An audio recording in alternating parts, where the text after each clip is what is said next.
Good evening, YouTube. Jay Stottlemyre One channel here. Josh back with my top pickups for the year 2020.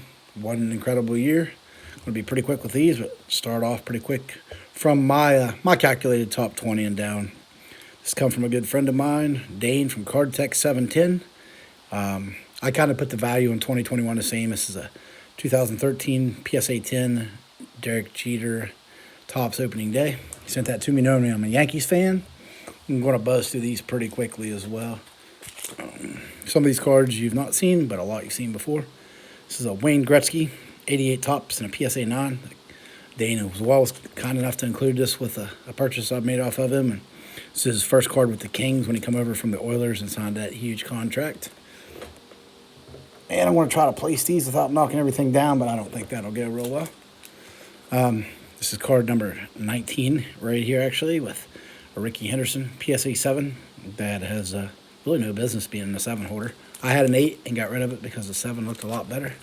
But that's a PSA 7 Ricky Henderson rookie card. We have the Mariano Rivera, the first guy to be unanimously voted in the Hall of Fame, and a PSA 9, his rookie card in the 92 Bowman. After this, first time I think this has been seen as well. I really love this card, and I think it's underrated, particularly if he gets in the Hall of Fame. It's Roger Clemens' biggest card, Fleer Update 1984 and a PSA 9. Clemens won 7 Cy Youngs, so, I mean, there's enough kind of said there with his history and what he accomplished in the sport. I'm going to change over here. Up next, we have a SGC 7 1968 Topps Johnny Bench rookie card. There's a recent ad. And I believe that's card 18. I'll lose track, so I'll try not to even keep up with that. This hasn't been seen on camera before. This was a recent Facebook pickup. A really, really sharp 1954 Al Kaline rookie.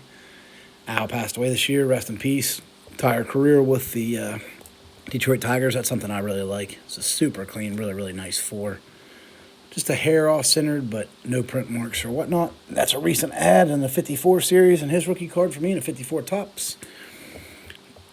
And we have the 1933 Gowdy Jimmy Fox card number 29. It's the more rare of the two. He has 2 poses in this set from the 33 Gowdy.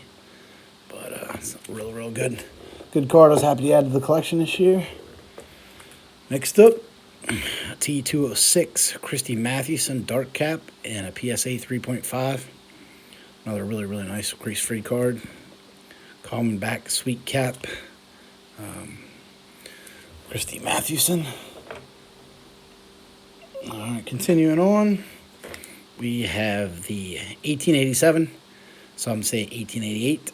Not sure which of these really come from, but it's Allen and Ginter, Mike King Kelly. The Boston Red Sox and SGC 3. Nice card. Actually would have graded a little bit higher, but it's got a little residue, as you can see here on the back. And we'll pull these down.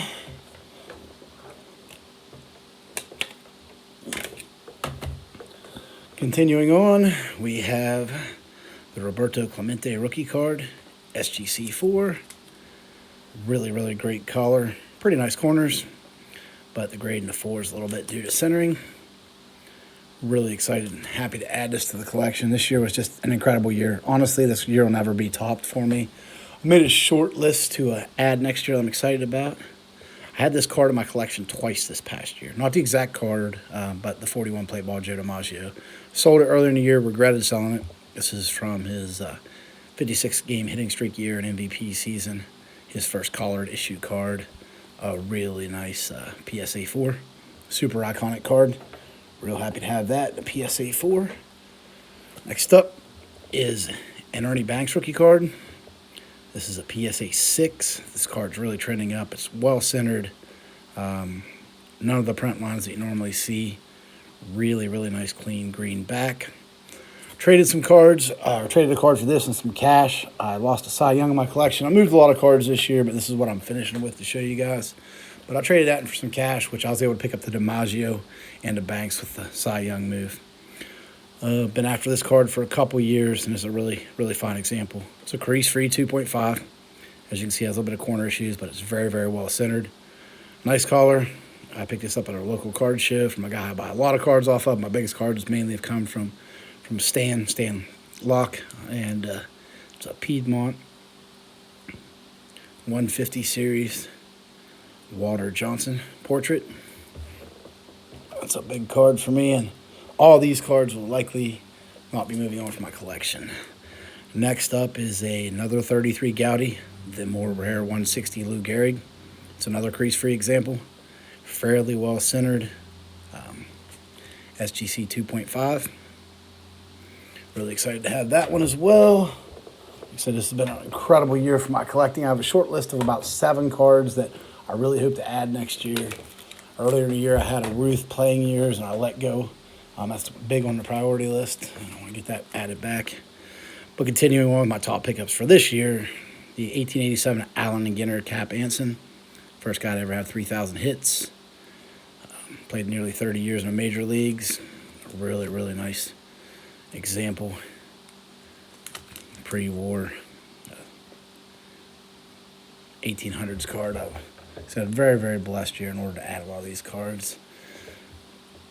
1954 Topps Hank Aaron in a PSA 4 that's perfectly centered. We've looked at this before.